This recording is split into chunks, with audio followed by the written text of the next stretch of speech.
Okay, I am calling to order the Finance and Administration Committee of the Board of Directors for the Marin Water District for September 22nd, 2022. And our first item of business is to call the roll. Director Bragman. Oh, I'm sorry. Director Russell. Call him again. He didn't hear you the first time. I'm here. Director Schmidt. Here. And Chair Kohler. I'm here. I need a motion to adopt the agenda. So moved. Second. Do we have any public comment on the agenda? There are none. Do we have any board comment on the agenda? No. Seeing none, we need a roll call vote. Director Russell. Aye. Director Schmidt. Aye. And Chair Kohler. Aye. Okay, that brings us to public comment on items not on the agenda. There are none. Okie dokie. Then I am looking for, on item 1, a motion to approve the minutes of the last meeting from August. So moved. Second. Do we have any public comment on this, Terry? There are none. Any board comment? Then I'm looking for a roll call vote on this. Director Russell. Aye. Director Schmidt. Aye. And Chair Kohler. Aye. Okay, monthly financial update. Yes, thank you, Chair Kohler. My name is Brett Uppendahl. I'm the district's finance director. I'll go ahead and start sharing my screen here for the presentation. You should be seeing that now.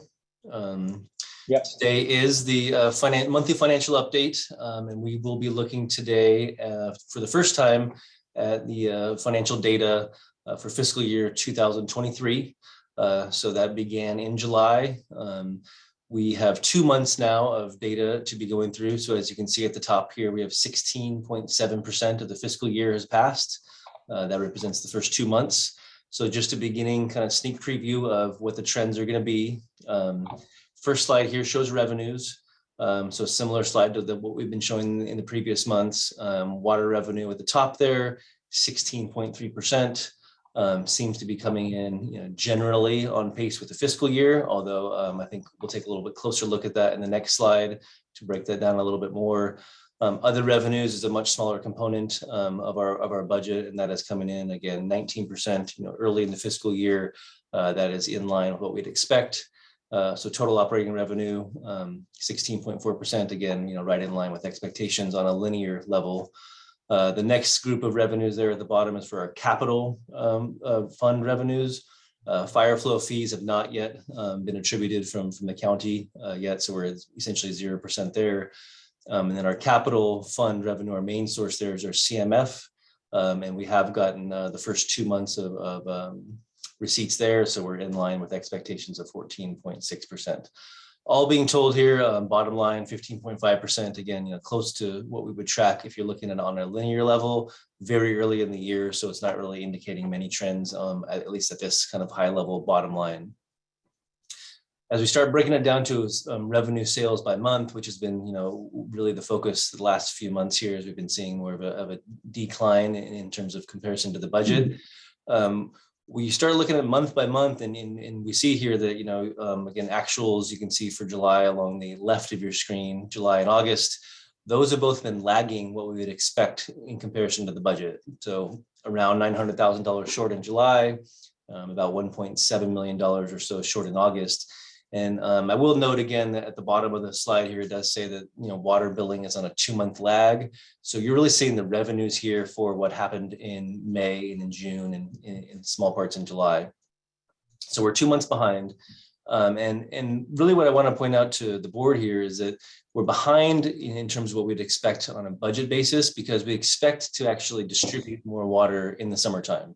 When temperatures are hot and people are using more water for outdoor purposes, we would expect to distribute more water, as I said, in the summertime. So instead of looking at it on a linear level where we're about 16.7% of the way through the year, we actually would expect to have gained about 20% of our annual revenue by this time of the year. So the fact that we're only tracking at that 16% level lets us know we're about 4% behind. And so that is similar to trends we saw last year. So it's really starting to continue that trend of being short of what we had originally budgeted. I will also remind the board and the public that we have a 2-year budget process here at the district. And so these budget figures were set, in large part 1.5 years ago as part of that 2-year budget process. So they have not been adjusted to reflect the recent trends yet. We're just seeing this kind of continuation of month over month, being about $1 million behind. So we're losing about $1 million a month on water sales in comparison to what we had budgeted. Service charges and watershed fees are the other 2 columns you have here on your screen. Those both tend to track more in line with the budget. You can see we're a couple $1,000s short in each category, and that has been the trend to be about 95% of expectations. Those are fixed fees, so they don't vary by consumption. And so, as I said, we would expect those to be much closer to the actual budget, and they are. This slide here. Sorry, Brett, I Sure. was leaping for the mute button. Can you go back one slide? So since these are not tied, the service charge is not tied to, or watershed fee are not tied to usage, they're still in all 4 numbers are all below what we budgeted. Will we make that up, or can you explain some of the difference? I don't expect that we'll make that up. While there are fixed fees and they were based on an estimate that was set back in 2021, last year we ended up right around 97% in both of those categories. So for the different waivers that we have for the general turnover in accounts, we don't always get to 100% in those categories. We'll take a closer look at those, to make sure they're not deviating from that, 3 or 4% in a margin throughout the year. But I think generally speaking, we're expecting those to come in, between 95 and 100% of the budget. And we can try to get tighter on that in the next budget process. Okay, I think that would be great. I Yeah, have a question too, Brett. Why do they vary? Why isn't it the same in July, August, September for service charges? Yeah, and that's a very good question. The main reason is because we have a 2-month billing cycle, and we don't bill exactly 50%, in each month. There's kind of a natural cycle to our meter readers as they go out throughout the district. And so just as the patterns indicate here, we have a heavier of the month in terms of total volume for where they're covering. And obviously we can predict it because it's in the budget, huh? It's varying in the budget. It's been a pretty predictable pattern in the last few years. Yeah, I mean, there's a general pace that the meter readers take, and it's based on geography. They got to make the district. Sure. So it's relatively predictable.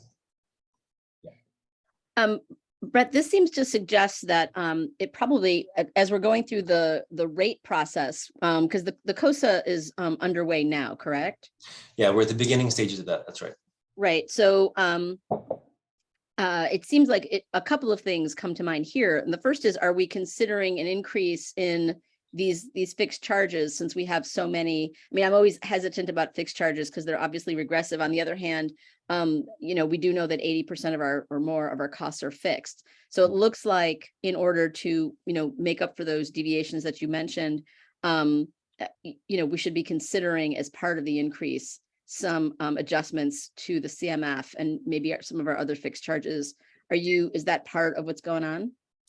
Yeah, no, that's a good point. I think we're taking a look at all of our revenue sources, fixed fees, commodity charges, and keeping in mind, as you mentioned, the regressive nature of some of the charges there. But that's something we're working with to analyze all of the revenue sources and all of our costs, and doing our best to match the cost of service with the revenue we're pulling in. Right, because the regressive piece can be offset by, as you said, the exemptions, the income-based exemptions and that kind of thing. So I could be wrong about this, but my sense is that we could, because of that potential for offsetting, we could ameliorate or even eliminate the regressive impact of increases in those fixed charges. What do you think? I would tend to agree that you can mitigate it to a certain extent. I mean, I think, it's impossible to make a perfect system, that is, that's in theory what you're trying to do. You're trying to get as close to perfect as possible. I think from a finance perspective, you'd rather have them all fixed fees, so you have perfect predictability. Right. I think, in actuality, you try to find that right balance there. And each year we, get closer and closer to that. And so that's something that we're working with now with our consultants to try to find that right balance. And we'll bring it to your board later this spring. Right.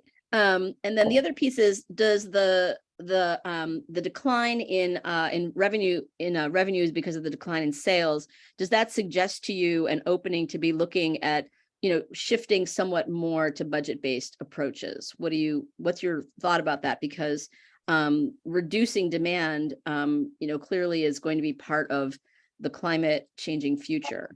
So it would seem that our financial model would need to evolve. Obviously not suddenly, we don't want to have any, sudden rate shocks or anything like that. But what is your thinking about that? Well, I mean, that gets into kind of the overall rate design, and the budget-based approach is something that, other agencies are looking at. I think we looked at it initially, this past year, and decided that's not the direction we're taking in this particular rate study. But I do think that each year, and every time we take a look at it and we kind of scan what the other industry standards are, we'll keep an eye on that. But I think for now we're mostly focused on just trying to get trying to restructure kind of our overall rate design to match what the demands are and what the service expectations are from our district. And so rather than setting it at that budget-based level, I think we're just trying to look at the history we have, the data in front of us, and just trying to strike that right balance between volumetric charges and fixed fees overall. Okay. And I know we're very sensitive to the issue of tiers, just given how Prop 218 is playing out in the courts. But I'm maybe I'm getting ahead of where the COSA is, but I think I am getting ahead of where the COSA is. Let me just come back to that in another meeting. Sure. Okay, so I'll switch over here to this kind of more graphical look at our revenues, and it's the same data you saw on the last slide. We're kind of, for reference purposes, we're putting fiscal 22 here. 1 second, Brett. Surely. Cynthia, are you following what's going on in San Diego right now on their 218 lawsuit? I know there's a lawsuit. I don't know the status of it. Okay, I'm probably more up to speed than I'll update us at a different time. Okay, that would be great. Sorry, Brett. Oh, no problem. Okay, so as I was mentioning, this is a graphic view of our revenue from the water sales in particular. We're showing fiscal 22 just as a reference point to kind of show how that, the quickness last year in which we started diverging from the budget. I think if you look back, even farther, fiscal 21, we were much more in line with what we had anticipated in the budget process. You can see here on the fiscal 22 sales, July and August started to diverge, and then really made a big divergence there in the winter months, and then kind of kept that level of about $1 million a month below the budget, resulting in a $12 million loss last year. This year on the right hand side, fiscal 23, again, only 2 months of data, so it's hard to really be too predictive about it at this point, but the trends are very, very similar in the sense that kind of starting off about $1 million a month behind the run rate. We're at $2.6 million to date behind the budget. And so unless we start to see changes in that trend going forward, we're going to expect those curves to be very similar. I guess you can probably note there that the budget this year is a little higher than last year, as we did have a rate, a scheduled and pre-planned rate increase that took effect July 1st. So we would expect 4% more overall revenue. And so we're really only about 3.6% higher in actual to actual at this point. So we're kind of lagging behind that budgeted or expected increase. But this is mostly just to kind of show that the trends are continuing as we've been seeing them the last 6 months or so here at the district. I think it's important, Brett, to indicate to the users that are listening that while it's true we had a 12.4 million loss of revenue, it's covered by our reserves, at least for now. So there's no fiscal issue with the district at this point in time because reserves are covering those deficits. Yeah, and that is a very good point to make. And I have a slide at the end that talks a little bit more about the reserve impact, but it's true. The district did a great job of, kind of building up reserves in advance of this last drought. And so we were able to use our reserves to mitigate, these revenue impacts. And again, as we start talking about, end of this year and into the future, that's fine to do for a year or two or maybe 3, but it's a kind of a one-time or a short-time fix. And so we're in that spot now where it is okay, as you're pointing out, to rely on reserves to cover it at this point in the cycle. And indeed, you haven't heard this from me, but everybody else has heard it. I've been in the water business a long time, and historically, these were always called drought reserves. Always, that was the term that was used for having the reserve money, was for drought. So, we had a drought or in a drought and we're using it. So it makes perfect sense. Yeah, agreed.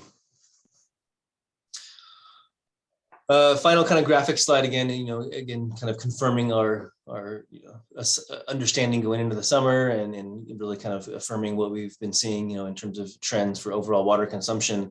And for me, being newer to this discussion, just seeing the dramatic and kind of quick drop off in overall water consumption of the district as our messaging and as our requests for voluntary reductions have taken hold. You can see it right here. It happened almost immediately in fiscal 22.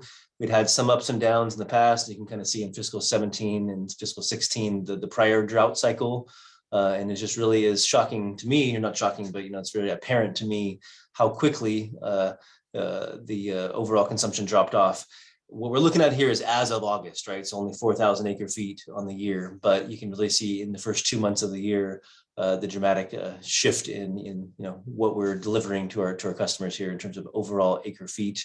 Slightly behind last year, only a couple hundred acre feet or 100 acre feet at that behind last year, but very similar to last year's trends. And so what that does for us is it really informs our projections going forward. And I have one more slide on expenses here before we get into that. And so just to kind of round out the data for today, expenses are much more in line with as we'd expected this time of the year. You can see on the screen here, for the most part, we're in line with a 16.7% fiscal year pace. We are seeing some savings in the personnel services line, the one across the top there, only at 14.7. And I will let this board know that's intentional as part of our, when we see the revenue trends going down, we know we have to do cost containment strategies here at the district. And so one of the main areas we are focusing on now is just making sure we're really reviewing our vacancies and making sure we're only recruiting for the highest priority positions right now. And so we do have a little bit of savings we're trying to generate there on the personnel services line. So you'll see that is a couple % behind the fiscal year pace. Most of our other expenses are very much fixed. I think Chair Kohler, you had mentioned that at the beginning of this meeting that we have so many fixed expenses here at the district, and so maintenance or operations and financing costs, which is our debt service, those are pretty much right online with what you'd expect. Capital allocation as well. That's as we charge our staff to capital projects, that's right in line with the fiscal year. And so total operating expenses there kind of in the middle, 14.9%. Again, in line with the fiscal year expectations, especially if you consider the savings we're trying to generate from the personnel services line. Capital expenses towards the bottom there. Capital allocation is actually a labor charge. That's exactly right. So it's a labor charge. It's as we tally up the hours that our staff is spending on capital projects, we're able to allocate those to the specific projects on the other side of the house, on the non-operating budget. And speaking of capital projects, there are Fireflow projects and capital projects. Those are much less linear, as this board knows. And so, when we include encumbrances, it really pushes it ahead in terms of actual percent to budget. So it skews those numbers a little bit. But what it really is taking prior year unspent contracts and unspent, purchase orders and putting it into the new fiscal year.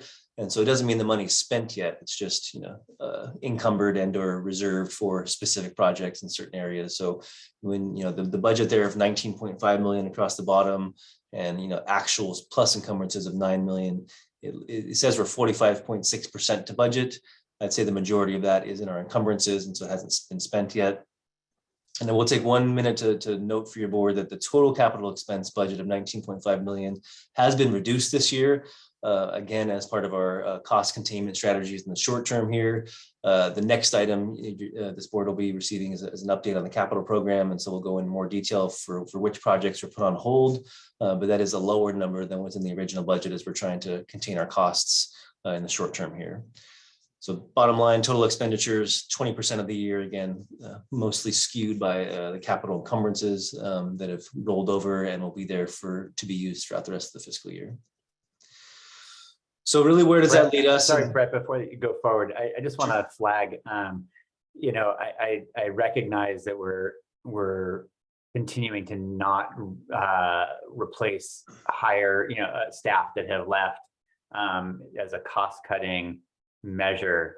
But I want to flag, I don't know how sustainable, I'd like us to have a better understanding of how sustainable that strategy really is, because it's one thing when we're holding off for maybe a couple of months or something like that around, a rehire. But when we're doing this now, we've already done it mostly through last year. We're now looking to continue to do this through the next year. that I think begins to have a substantial impact on people. I just don't, I can't determine from where I sit whether that's a viable strategy or not, but maybe Ben, it might be best to have you come back to that conversation at some point, because we just need to have a reasonable projection, but we also need to make sure that our staff, which are providing the core services to the district, that we really do have a viable plan. And if we need to replace positions because it's what creates our core stability and operations, as well as, caring for our employees, I think we really need to look at that carefully and not just see that as a place where we can save money. Yeah, Director Schmidt, we'll bring that back with a more kind of focused discussion on that item. And I do appreciate your comments. As the board's aware, we're starting from a very lean baseline in terms of staffing in this organization. So all of the positions that we're holding vacant are impactful in different ways. And it is important for the board and the public to understand that. I did want to share, this is not a freeze on positions. And what I mean by that is we are filling some positions. It's a very high bar, and we'll explain that to the board.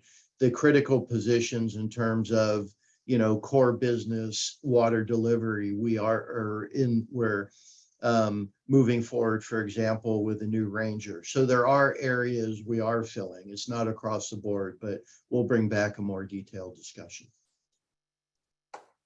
Okay, thank you. Okay, so I have just two more slides here, and these kind of get into, we see the data that we have in the past, we see the first 2 months of the year, and so how does that affect our, projections going forward, and as we prepare for, as Chair Kohler mentioned, the cost of service analysis, also the next 2-year budget, where do we expect to be? And so this slide, it's a similar slide to what we've been showing in the past. We don't know exactly where we'll be in overall water sales, so we have a couple of different scenarios in comparison to the reduction in water sales compared to the budget and compared to prior trends. We're across the line, just kind of going down here. We're expecting to end the year. Actually, let me back up. This slide here shows us our unrestricted operating fund balance. And so this is essentially our reserves that are not committed elsewhere. So we expect on the top there to end fiscal 22 with about $20 million or $20.4 million in that operating unrestricted operating reserve balance. The three scenarios there, the second line, show you what the impact of water sales revenues would be to that. Again, to Director Russell's comment about we are using our reserves to cover the shortfall in revenues. So that would take out 15 on the high end and 9 on the lower end of our reserve. In terms of the expense side, we are expecting, and as we just talked about, expecting to have about $4 million of salary savings this year for vacancy, for the vacancies we have here at the district. We are planning to potentially need up to $5,000 or 5,000 acre feet of additional water purchases from Sonoma. And we also are holding aside $1.5 million for the need to pump Sulahuli, should we need that later in the winter. Again, hopefully not, but we are being prudent and trying to be a little conservative in those assumptions. So we're holding money aside for those expenses to make sure we do have adequate water supply. And we are seeing that as we're going into all of our paving jobs and many of the water main breaks, that we are seeing additional costs for the repaving of those. And so we do have some money set aside for paving costs, about $300,000. So all taken, and on the expense side, we expect to be about $4 million or $4.4 million in excess of the budget. So taken combined, if you have a revenue loss and an expense overage, the projected operating income or loss in this case ranges from either 19.6 million on the high side to 13.5 million on the lower side or more optimistic side. So projected ending balance, and I have unadjusted there, puts us really close to zero. And that's something we talked about the last few months. It's something we're really trying to avoid, obviously. Especially the first scenario, $0.8 million or $800,000. It's too thin of a margin to run our reserves to. As a result, one of the strategies we are employing, we've already employed this, is to use our CMF or our capital maintenance fee to pay for debt service. And so combined, the fiscal 22 action we would use to transfer that for debt service, as well as the current year fiscal 23, would be $18.1 million. And so essentially that would, refill or kind of offset the use of our operating reserve. And so that at the bottom line there, we're looking at, a likely ending balance in our unrestricted reserve of between $18.9 million in the 25% scenario to about $25 million if we have only a 15% reduction in sales. So a lot there on this slide, but I guess what it's trying to say is that we are, expecting to run our reserves relatively low on the operating side if these assumptions take hold, and then we are going to be using CMF to essentially pay for our debt service, which will offset that impact and leave us with enough operating reserves to weather the storm for next year. Yeah, this is a little, can you go back? Yeah, it's a little tricky, this slide, because the 6.6 and the 1.5 may or may not occur, huh? In the budget. No, that's exactly right. Yeah, it may not occur. It's one of these things where I think we have to, for prudent planning, we want to make sure we're holding that aside, so we're accounting for it up front. If we don't need it, that's just great. That goes right back into our reserves, and it makes the bottom line much better. And that is a very big factor in the planning process. I mean, taking together, that's. And you're doing the right thing. You're being conservative, but shouldn't it vary between the 25% and the 15%? Well, yeah, I see what you're saying. I think what it is it's, there's two different factors going on. Number one factor, which is, the expense side, is, how much water do we need to bring in to make sure we have adequate water supply? And so that depends on rainfall, that depends on Mother Nature. And so I think we're saying up to 5,000, and if we have to pump Sula, that is what the costs will be. We know that more kind of on a fixed basis. Obviously we may need to have less, water purchases, so that all goes into a savings or, back into a reserve. The water sales line is a little bit different in the sense that that's our customer behavior. That's how much do our customers need each year, and that may or may not tie directly to what we see, in terms of rainfall.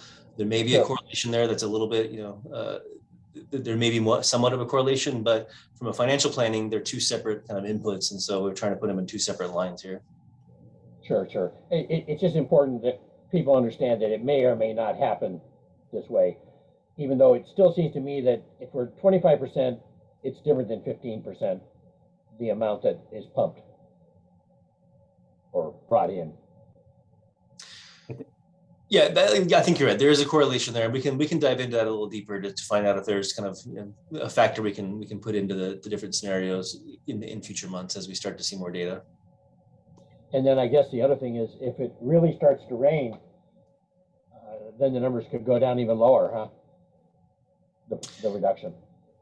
Yeah, I mean that's on my final slide here. That's kind of what we're getting at, is that we're only really projecting now. No one has this crystal ball, going forward, and so the final slide here will say that the severity of the impact is dependent on rainfall. It's dependent on water conservation or consumption levels and unbudgeted expenses. There's also a lot that could happen on the expense side too that we don't have plugged into the model right now. So we're really trying to get the big 2 or 3 pieces there and make sure we are prudently planning to end the year obviously in the positive, and we'll keep this board updated throughout the year, and we'll keep looking at the data. So this was my summary slide. I did skip quickly past our approaches to financial strain, and this has not changed from the past few months, and we've talked about these quite a few times here today. So we are holding about a 10% vacancy rate, and I think we discussed that a little bit, how sustainable that may or may not be over the long term. And so we will come back to the board with kind of a deeper dive on that in coming months, utilizing CMF, as I mentioned, to help offset the strain on our operating reserves and pay for the debt service. That does have an impact on our capital program, and we'll get an update on that in the next item.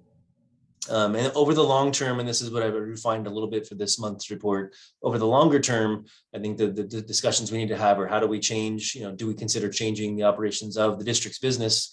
Do we reduce customer service levels? Do we modify our program offerings? Do we need to review our other revenue options other than just rates? So increasing fees, potentially considering sales of district property. We talked a little bit last month, but we'll talk more again about utilizing bond financing for capital projects. And we are reaching out to our consultants and then the Jim Gibbs of the world and finding out what our options would be there. bond financing has gotten more expensive as rates have risen. So that does factor into it. And while we're in this position of not, necessarily covering our costs, and before we, adjust our rate structure, our ability to go out for bond financing is limited. And also, as I mentioned at the beginning, bond financing can be somewhat of a short-term and a one-time type of a plug, but it doesn't necessarily solve the long-term structural issues. And so we're looking at that through a couple of different lenses. And then finally, as we mentioned a couple of times in the call on the meeting here, we are conducting a cost of service analysis as we do every couple of years. And the result of that will be a rate structure that will be effective in July 1st of 2023. So we're all kind of leading up towards, what's the right balance of options there over the long term to reset the district's budget. Now, Brad, I want you to know I'm really disappointed in what you just said previously about the crystal ball, because Ben promised us you were bringing the county's crystal ball with you when you came. So I'm unhappy. I not much I can do for you there. I'm sorry. Can't control what Ben promises, but I'm doing my best. I'm trying to refine it as best I can.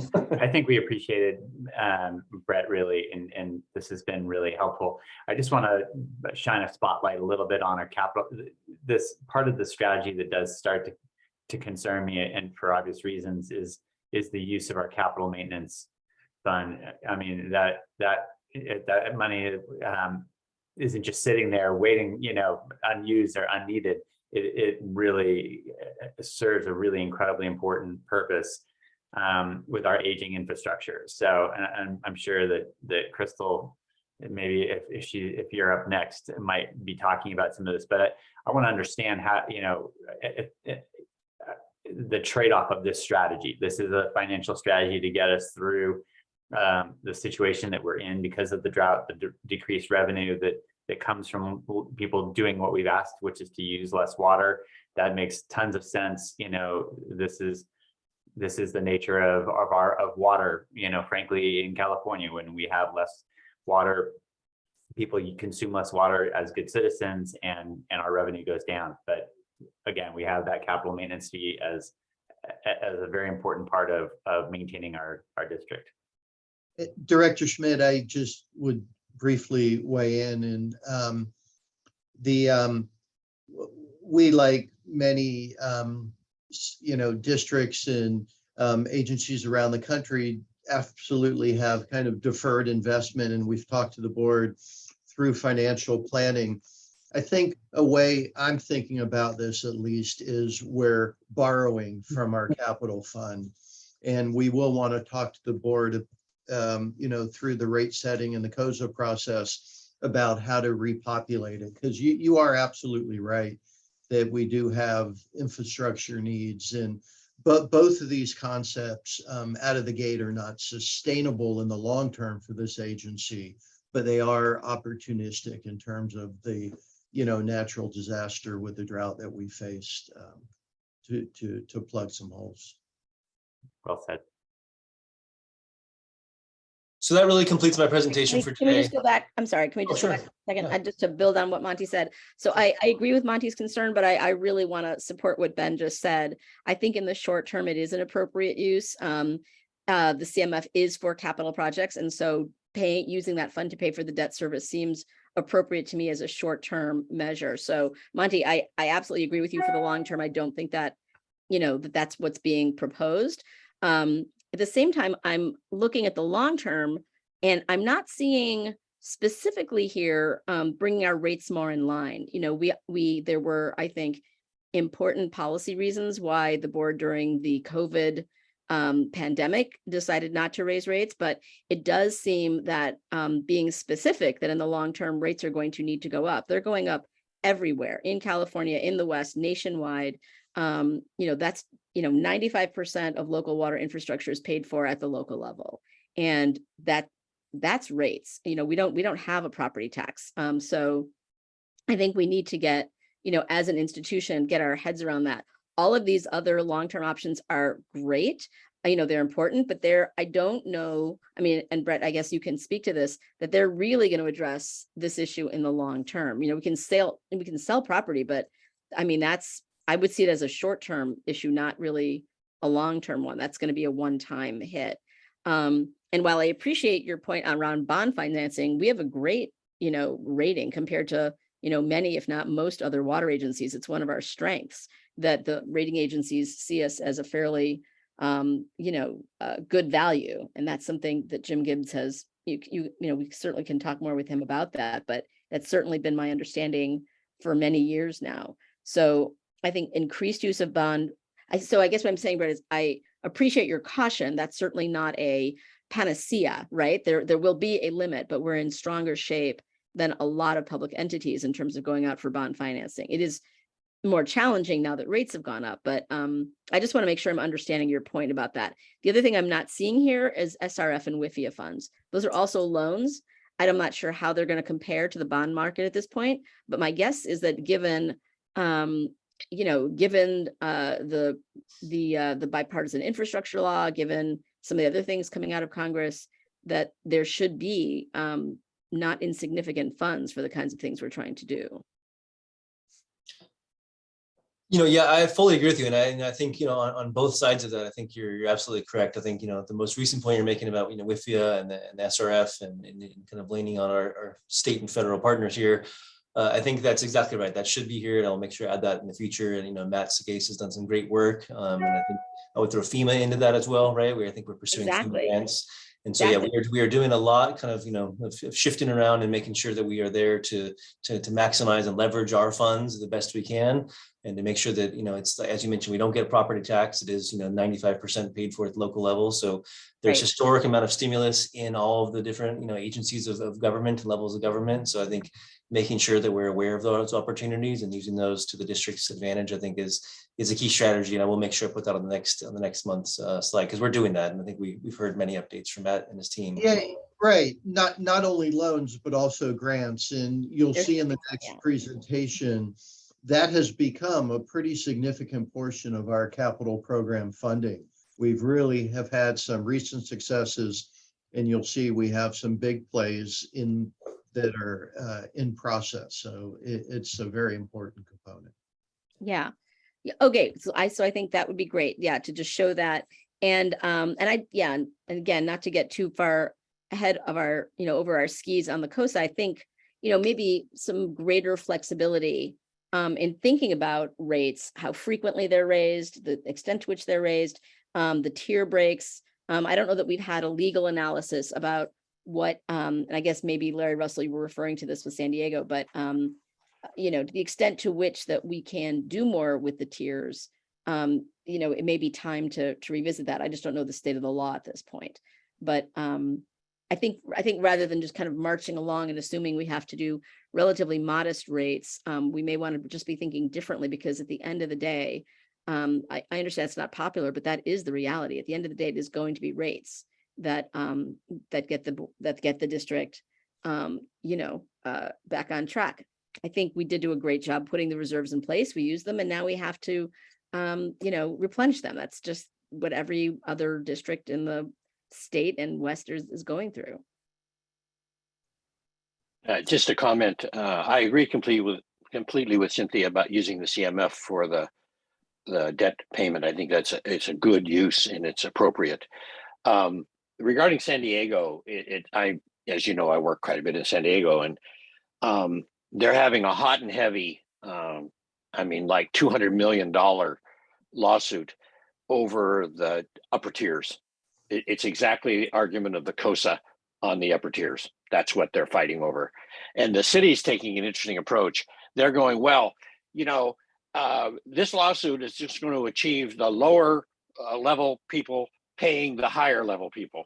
And that's the approach the city's taking, which isn't going over too well with citizenry. I can tell you that much. But I'll keep us more up to date as that develops. Right now, they're kind of in a holding period in San Diego. They are, not really. If I may jump in, it's a Sure, of course. President Director Russell, we are following that case. I'm aware of it in San Diego.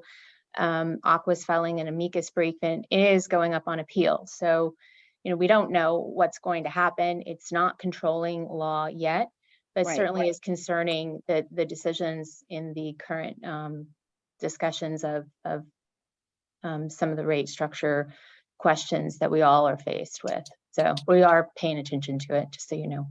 The plaintiff attorneys were kind enough to point out to the public that the tolling period is costing $21,000 a day in prejudgment interest.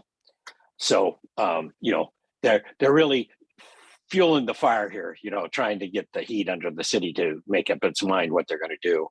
And, you know, obviously the legal side takes its course and it goes through its steps it has to go through. And, you know, if there's a $21,000 a day hit for interest, there's a $21,000 a day hit for interest. But like I say, they are definitely stirring the fire down there, the plaintiff side.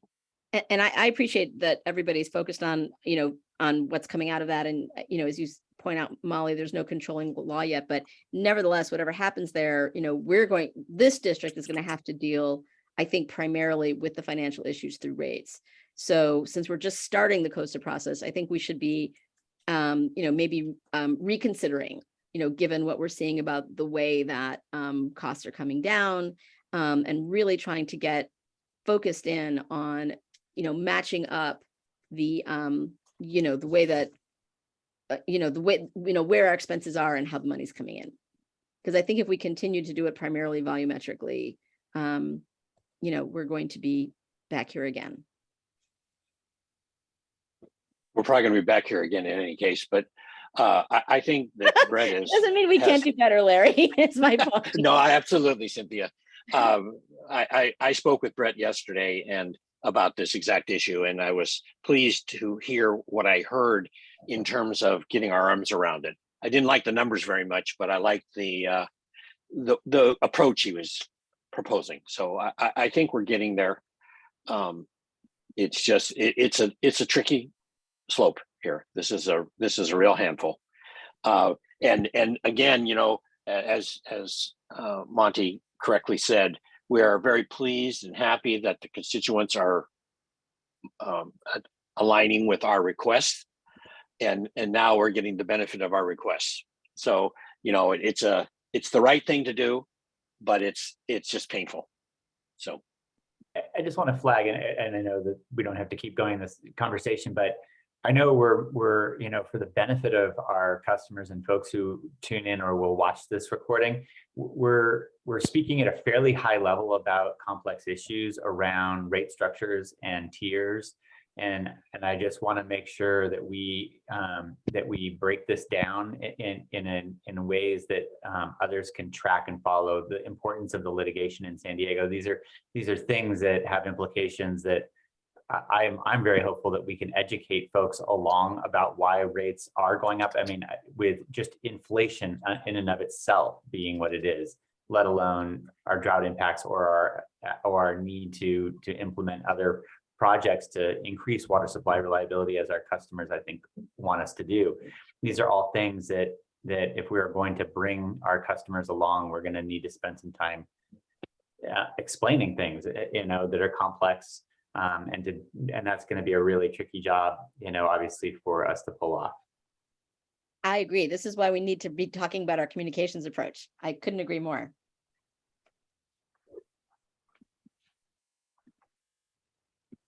Okay. So that concludes my presentation here today. The summary slide here, as I flipped to before, you know, again, fiscal challenges continuing, severity is, you know, somewhat beyond our control. And we are taking targeted actions in the short term and exploring all of our longer term options as just discussed. So I'll go ahead and stop sharing here, and I'm happy to answer any other questions and or turn it over to you. Thanks. Do we have any further board comment? Because I'd like to get to public comment.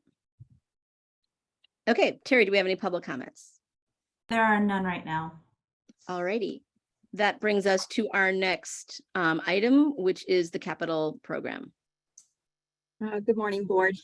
As you just heard from Brett, we are reducing the capital program because we will be using CMF for debt service. It takes a lot of planning to get these projects out the door and built and constructed. Staff has done an amazing job over the last couple of months reprioritizing projects. And so today we are going to give you a presentation on what projects have been delayed and what projects we still plan on doing this year. And with that, I'll hand it over to Alicia. Morning, Board. Alicia Irish here, Engineering Manager. Today I'll be giving a presentation on our capital improvement program. So I'll start sharing here.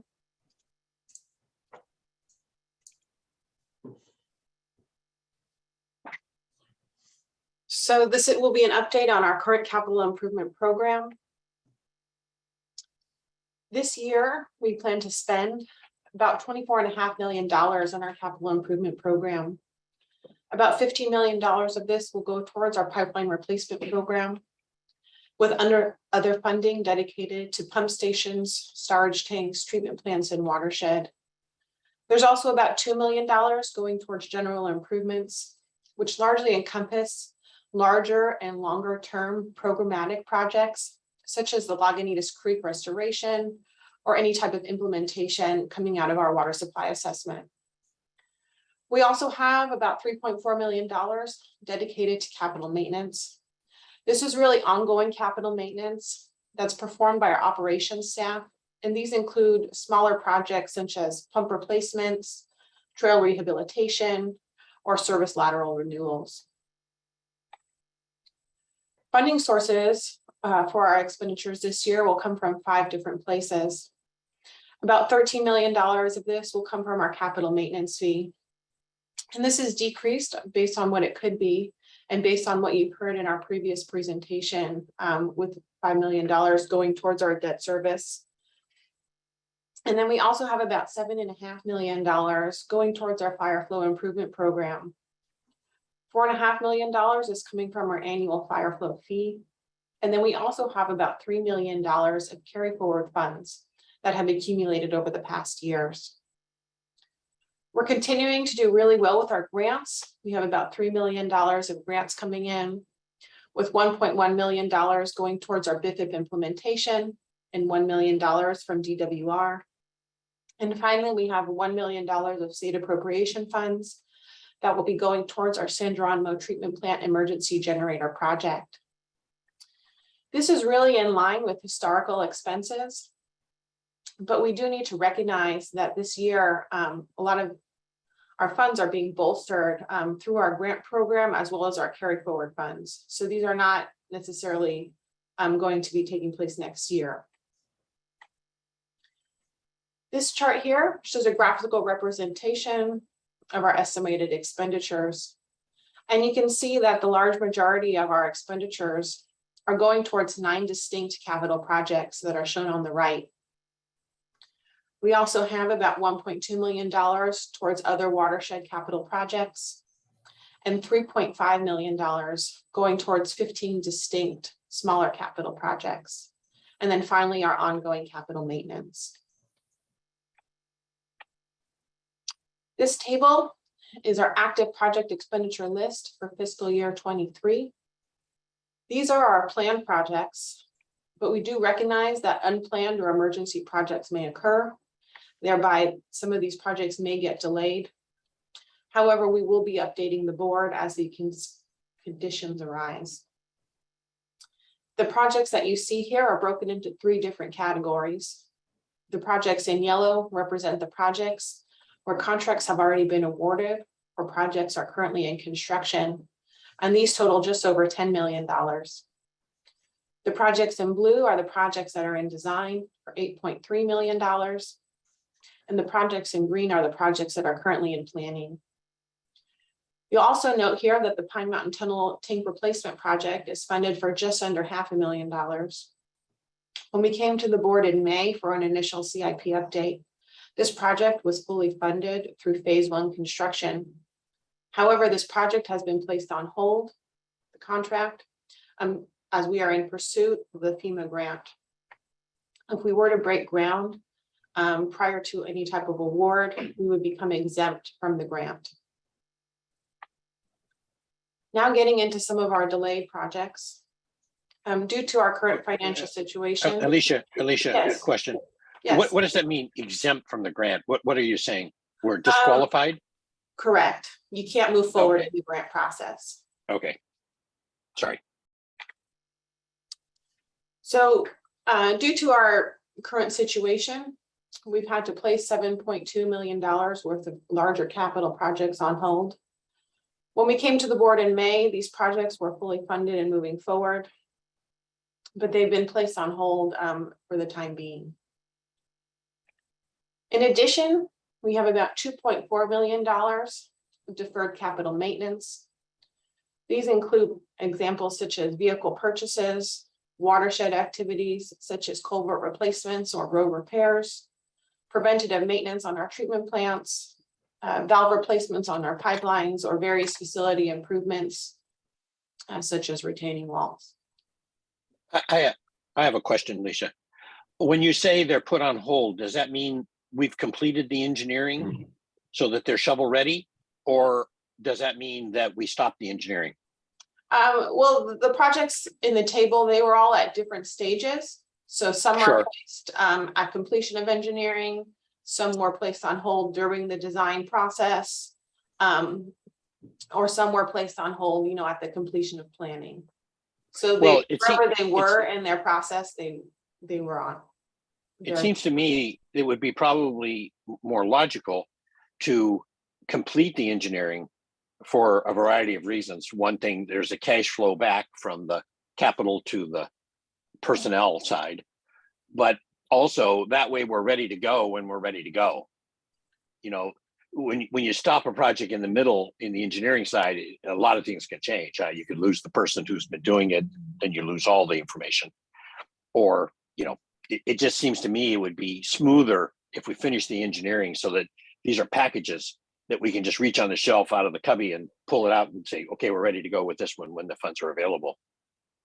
Larry, So a number of these projects on the table are ready to go. They are shovel ready. Of this $7.2 million, there's probably about $3.5 million that we could place into construction if funds were become available and those were deemed the highest priority at the time.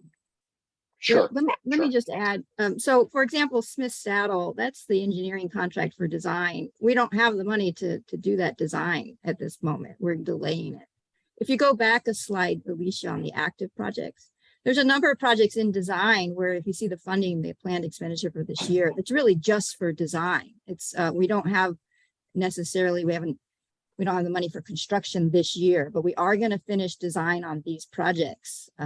Okay. That Okay. makes Well, sense. So, yeah. and what we're going, if we're going outside for design, it makes sense to stop it. But I'm talking about the stuff that's being done in-house. That's a good point, and we can evaluate that as we move forward. Yeah, I mean, you guys are the bosses, on this. You got to do what you think is the best. But it's just a thought for a way to, because there's been such an emphasis on this shovel ready stuff, huh? Shovel ready, shovel ready, shovel ready. It seems to me that being shovel ready may have great benefit in the not too distant future. That's correct. Yeah, it really does help us when we move into the grant application process to have projects that are already identified where they're very well justified and they would be ready to go in the event a grant comes about. That's a great point. So that actually takes us to this next slide. With additional funding, we do have a number of grants that haven't been awarded yet, but we are in the application process for. So if these grants were to be awarded and additional funding were to become available, we would be able to move forward some of the delayed projects and or purchases. Those projects would be determined, exactly at the time of funding. But some examples would be, the design of Smith Saddle tanks, the design of North Marin Line, to move those projects forward to a shovel-ready state, as well as construction of the Greenbrae Boardwalk pipeline replacement project, or any capital equipment purchases that, have been on hold. So now I'll be going into some details for some of our larger project expenditures for this fiscal year. Let me ask a quick question. Are we involved in this bridge in San Anselmo, the one that they're fighting about, whether it's structurally stable or not? Do we have anything crossing on that bridge? I do not believe we have any pipelines on that particular bridge. Good. Okay. Thank you. So first up is the 3rd Street pipeline replacement project. This project is a joint project with the city of San Rafael in coordination with their street rehabilitation project. This project installs approximately 6,600 feet to replace 6-inch cast iron piping that was installed in 1926. This project will be completed later this calendar year with total project expenditures of about $3.7 million. Another project that's in coordination with the local jurisdiction, the city of Mill Valley, is the East Blightvale pipeline replacement project. This project is replacing 100-year-old pipeline on Blightvale Avenue and will be completed later this month for total project expenditures of just under $3 million. The Courtright System Improvement Project. Courtright Tank is a redwood tank in our system. It's on the ridge between San Rafael and Greenbrae. And this project will install a pressure regulator station and various piping improvements that will allow us to remove this redwood tank from our system. The construction for this project will be completed later this calendar year, and total project costs are just under $500,000. The San Geronimo Treatment Plant Emergency Generator Project.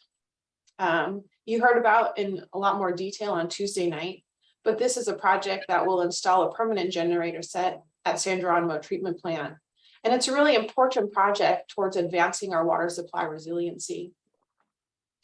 This project will be completed in this spring, and total project costs are just over $6 million.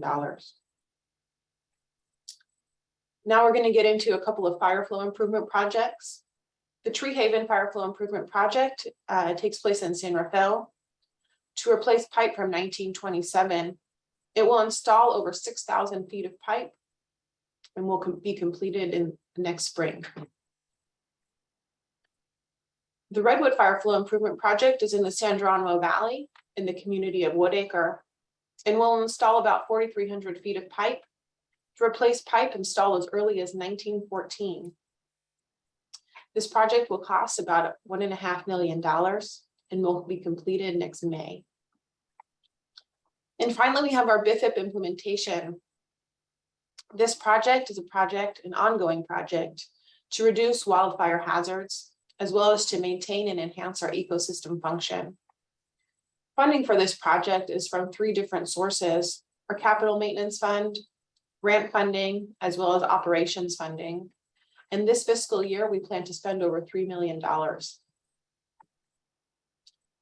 In summary, we have a really active CIP program with ongoing investments to maintain and improve our water system reliability, with projects spanning all over our service area. Currently, our CIP program is focusing primarily on upgrading our aging infrastructure. And while our CIP revenue has been temporarily reduced with $5 million of CMF funding going towards debt service, we are continuing to pursue several outside funding opportunities in the amount of about $68 million right now. That takes me to the end of our presentation. I have a question. Yes. You showed a pipeline crossing San Anselmo Creek, was labeled North Marin Pipeline. Oh, that was over the San Geronimo Creek. San Geronimo. What exactly is that line? That's the North Marin line. That's the line that goes from the bottom of Kent Lake towards San Geronimo Treatment Plant. Okay, so it's not from North Marin, it's just what it's called. That's correct. Yeah, the North Marin Line project. It's a project that we've discussed in our 10-year financial plan and in a number of other meetings. It's a really important project in that the North Marin Line is the sole transmission line from Nicasio and Kent Lakes towards our San Geronimo treatment plant. And we have it on the books, although it is on hold to replacing that pipeline. It does cross San Geronimo Creek in 2 separate locations. And we would like to make those creek crossings along with the rest of the pipeline, you know, seismically resilient and things like that. You mean bury them? Or not you're necessarily. going to try to fix it? Okay, because it's kind of a old-fashioned way of crossing the creek, huh? Right now, yeah. Yeah. And how old is it? That pipeline, I 60s? believe, is from the 1950s. It's a 50, 33-inch concrete cylinder pipeline, Oh, that's interesting. wire wrapped, yeah. Right, and we'll be Interesting. replacing it with steel. Of course, Yeah. of course. Yeah. Hopefully it'll be patient and hang in there till we need to get to it, huh? I have a question, Ben, how does this updated plan, and I really want to thank you, Crystal and Alicia, for your work on this. I can imagine this was a pretty heavy lift. Ben, how do you see this affecting or fitting into the conversations we've been having with Marin City about their concerns about the efficacy of their infrastructure, their MMWD infrastructure? Yeah, it's a good question. In those discussions, we have identified some aging cast iron pipe that fits into our overall system-wide strategy of getting rid of this old cast iron pipe that we all know is subject to, when it breaks, is catastrophic failures and impactful to the community and increasing costs on paving and all that. So in looking at that, we did identify an opportunity to move forward. And one of the projects that Alicia showed in design, right? Is that right, Alicia? That's correct, yeah. Okay, can you explain that segment? Yeah, so we have, kicked off, I would say, the first phase of our replacement strategy in Marin City of about 0.6 miles of pipeline that is currently in design and will go towards construction next fiscal year. And that's really building upon some of the other work that we've also identified, and we're planning to package this work into a grant application that's actually due the end of this month, and the amount of $6.5 million. Wow, that's So coming we'll right be up. going towards the IRWIN process for that. Oh, okay, that's great. Okay, any other board comments before we go to public comments? Okay, any public? Yeah, wait, just Oh. wait, one. Sorry. So fast. Too fast. Getting it done. All right, I like it. I like it. Just wanna 10:30. go back to well, on one of the slides, one of the things that was included in our expected costs for the coming year was related to the Intertie project. And it's like $1.1 million, I think was what the budget was. I should have written it down before we jumped off that slide. I'm just wondering whether that is a cost that we want to be incurring this year until we complete our water supply assessment effort. It's a great comment. This is grant funding that we received to pursue the EIR. Okay. And it's being done in a fashion that we're the board to develop a roadmap that perhaps didn't have the Intertie as a primary effort. Not squeeze in that run to Home Depot. we'd be able to potentially pivot those dollars to an environmental review of the project that has been selected in the roadmap. So I think we're in a good place. It is grant funded, but we are cognizant that we have that decision-making process in front of us. Great. Knowing that it's grant funded so that it's functionally, it isn't really something that we could be using those funds for something else. And, that's fine. Then I'm glad that we're continuing to, take advantage of grant funds to understand that project better. Okay, any other board comments before we go to public comment? Okay, Terry. There are none. All right, we have come to the end of our agenda. Happy Thursday, everybody. Have a good rest of your day. Thank you. Thanks, you too. Later.